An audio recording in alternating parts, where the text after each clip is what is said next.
पर चिंता मुक्त होने के लिए क्या करें, आज मैं आपसे मुख्य रूप से उसी की बात करूंगा। चिंता मुक्त होकर के जीना चाहते हो तो 4 बातें अपने जीवन में आत्मसात कर लो।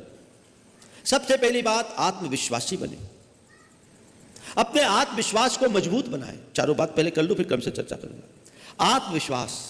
दूसरी बात, सकारात्मक सोच। तीसरी बात, विधि के विधान पर भरोसा। और चौथी बात, आज में जीने का अभ्यास। ये 4 बातें जैसे मनुष्य के अंतरंग में बैठ जाती है, वो कभी चिंतित नहीं होता। देखिए, समस्याएं तो हर मनुष्य के सामने आती है। ऐसा कोई मनुष्य नहीं जिसके जीवन में कोई समस्या, संघर्ष या चुनौतियां ना हो। हर मनुष्य के जीवन में किसी न किसी प्रकार की समस्या है, चुनौतियां हैं। अरे भाई, दूर क्यों जाओ, हमारा तो जन्म ही संघर्ष से हुआ है। प्रसव की वेदना को पार करने के बाद हम जन्म लेते हैं। हमारा जन्म ही ऐसा है, हमें इनके बीच जीना है। जिनका आत्मविश्वास कमजोर होता है, वो समस्याओं के सामने आने पर घबराते हैं, चिंता में मग्न होते हैं। अरे इतनी बड़ी प्रॉब्लम है, इसका सॉल्यूशन कैसे होगा। लेकिन जो आत्मविश्वासी होते हैं वो समस्या को नहीं देखते, हमेशा समाधान का रास्ता खोजते हैं। समस्याओं को देखोगे तो जीवन भर उलझे रहोगे, और समाधान का रास्ता खोजोगे तो समस्याएं खड़ी नहीं हो पाएगी। आत्मविश्वास तुम्हें तुम्हारे समाधान का रास्ता दिलाता है। कोई भी काम हो, कोई भी समस्या हो, ये कैसे होगा ये दिमाग में मत लाओ, कैसे करना है ये दिमाग में लाओ। कई लोग ऐसे होते हैं, कुछ भी कैसे होगा, ये कैसे होगा, मैं कर ही नहीं सकता। उनके अंदर घोर आत्मविश्वास का अभाव होता है और उसके कारण नकारात्मकता आ जाती है। कैसे होगा, कैसे होगा, कैसे होगा। अरे कैसे कैसे होगा, कैसे करना है ये सोचो। मुझे करना है, कैसे करना है, रास्ता ढूंढो, रास्ता मिलेगा। ये तब होगा जब तुम आत्मविश्वास से लवरेज होगे। आत्मविश्वास से लवरेज होगे, सब हो जाएगा। मैं आपसे कहता हूं, जीवन में कोई भी समस्या आए, सबसे पहले यह सोचो कि कुछ नहीं, मैं इसका सॉल्यूशन निकाल लूंगा। मेरे लिए समस्या कोई बड़ी चीज नहीं है, मुझ में आत्मविश्वास होना चाहिए। दूसरी बात, सकारात्मक सोचिए। अगर मेरी सोच सकारात्मक होगी तो मैं कभी चिंतातुर नहीं हो सकता, और जिनकी सोच नकारात्मक होती है वो कभी चिंता मुक्त नहीं हो सकते।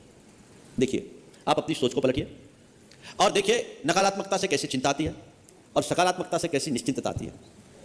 आपके घर से आपका बेटा, आपके पति, आपके पिता, आपका भाई कोई बाहर गया और उसने कहा रात के 10 बजे तक मैं आ जाऊंगा। गाड़ी से गया है, 10:30 बज गया, नहीं आया। क्या करने चालू होता है, आपने रिंग किया, घंटी पूरी गई, फोन नहीं उठा। अब क्या सोचोगे, क्यों जगह क्या सोचोगे? हाँ, अच्छा कि बुरा? उससे क्या होगा, टेंशन आएगा कि नहीं? अरे क्या हुआ, फोन भी रिस्पॉन्स नहीं दे रहा है, फोन रिसीव नहीं कर रहा है, घंटी पूरी जा रही है, कहीं कुछ हो तो नहीं गया? हो गया। अब आप चिंता में परेशान, चिंता में परेशान, आपको नींद नहीं आ रही, आप परेशान, हैरान, क्या हो गया, क्या हो गया। और जैसे जैसे घड़ी का कांटा ऊपर चढ़ रहा है, आपकी चिंता भी गहरी होते जा रही है। नहीं, रोज का अनुभव। उसकी जगह अगर आपकी सोच सकारात्मक हो तो आप ये सोचेंगे नहीं, कोई खास बात होगी, कोई जरूरी मीटिंग हो गई होगी, कोई नया काम आ गया होगा, हो सकता है किसी जरूरी काम में होगा, थोड़ी देर बाद उसका अपने आप कॉल हो जाएगा, फोन के पास वो अवेलेबल नहीं होगा, कोई बात नहीं, वो लौट आएगा, आएगा, टाइम पर आएगा। अब देखिए, एक व्यक्ति नकारात्मक सोच करके चिंता कर रहा था, 1.5 घंटे विलंब से आया, भैया क्या बात, ठीक है, ठीक हूं, मुझे तो कुछ नहीं हुआ। अरे मैं तो परेशान तो फोन क्यों नहीं उठा रहे थे, फोन क्यों नहीं उठा रहे थे? बोले क्या करूं, फोन मीटिंग में बैठा था, साइलेंट पड़ा था, बैग में रखा था, मुझे तुम्हारी घंटी सुनाई नहीं पड़ी। मैं बड़ी जरूरी मीटिंग थी और आज एक अच्छी डील हो गई, 1.5 घंटा लेट चला, 1.5 घंटा लेट आया। मीटिंग में बैठने से पहले मैंने फोन को साइलेंट किया और साइलेंट मोड में वो रखा रह गया, मुझे पता नहीं चला। अरे मैं फालतू माथा फोड़ी करते रही। एक बात बोलूं, सारी माथा फोड़ी फालतू ही होती है, काम की कभी नहीं होती। ये नेगेटिविटी जीवन के हर क्षेत्र में तुम्हें नुकसान पहुंचाती है। एक सूत्र बनाओ कि मुझे सकारात्मक सोचना है, कोई भी प्रसंग बने, कैसी भी परिस्थिति हो, कोई भी समस्या है, ठीक है, मैं इसको पार कर लूंगा, ऐसा आत्मविश्वास, मुझे पार करना है, ऐसा पक्का इरादा, और अपने अंदर सोच कोई बात नहीं, ये मैं करूंगा, ये ठीक है, सब हो जाएगा। जो लोग नकारात्मक सोचते हैं, एक अध्ययन हुआ इस पर, सोच का असर क्या होता है। एक व्यक्ति एक स्कूल में गया और 30 बच्चों के क्लास में जाकर उसने एक सवाल किया कि मैं एक बड़ा कठिन सा सवाल दे रहा हूं, मुझे पता है कि इस सवाल का उत्तर तुम लोग नहीं दे पाओगे, क्योंकि इसका उत्तर तो अच्छे अच्छे प्रोफेसर भी नहीं दे पाते, फिर भी मैं सवाल दे रहा हूं, देखता हूं तुम में से कोई कर पाएगा क्या। 30 बच्चे थे, कुल 3 का उत्तर सही हुआ।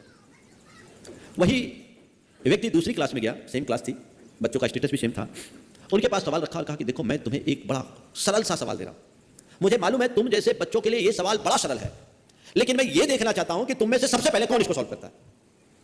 आप सुनकर ताज्जुब करोगे, 30 में से 30 बच्चों ने उसका सॉल्यूशन दे दिया। एक लंबे प्रयोग के बाद यह निष्कर्ष निकला कि पहली क्लास में केवल 3 लोग लिख पाए क्योंकि उनके दिमाग में पहले से यह बात बैठा दी गई थी कि ये मैं नहीं कर सकता। और दूसरे में 30 के 30 सफल हुए, क्योंकि उनके दिमाग में यह बात बिठा दी गई थी कि सवाल तो बड़ा सरल है, हम कर लेंगे। सवाल बड़ा सरल है, हम कर लेंगे। ध्यान रखना, जीवन में कोई भी सवाल जटिल या कठिन नहीं होता। जटिलता और कठिनता तो हम खुद पैदा करते हैं। यदि आत्मविश्वास जग जाए तो कोई सवाल कठिन नहीं। अपने आप को एकदम आत्मविश्वास से भरिए और सकारात्मकता अपने भीतर विकसित करने की कोशिश कीजिए। चिंताएं कभी हावी नहीं होगी। मैं आपसे हमेशा कहता हूं, तुम्हारे पास यदि इतनी सी समस्या हो, इतनी समस्या हो, तो तुम खुद को इतना बड़ा कर लो। समस्या यदि इतनी है, खुद को इतना कर लो, समस्या अपने आप छोटी हो जाएगी। पर तुम इतनी सी समस्या से जूझने में अपनी सारी शक्ति व्यर्थ कर देते हो। खुद को मजबूत बनाने में अगर शक्ति लगाओ तो तुमसे समर्थ और कोई हो नहीं सकता। क्या करते हो? जीवन में जब भी कोई समस्या आए उसे चिंतित मत हो, उसे एक चुनौती के रूप में स्वीकार करो। घबराओ मत, उसे एक चैलेंज मानो, चुनौती के रूप में स्वीकार करो और अपनी कुशलता से उसे उपलब्धि में परिवर्तित कर दो। यह जीवन की उपलब्धि है।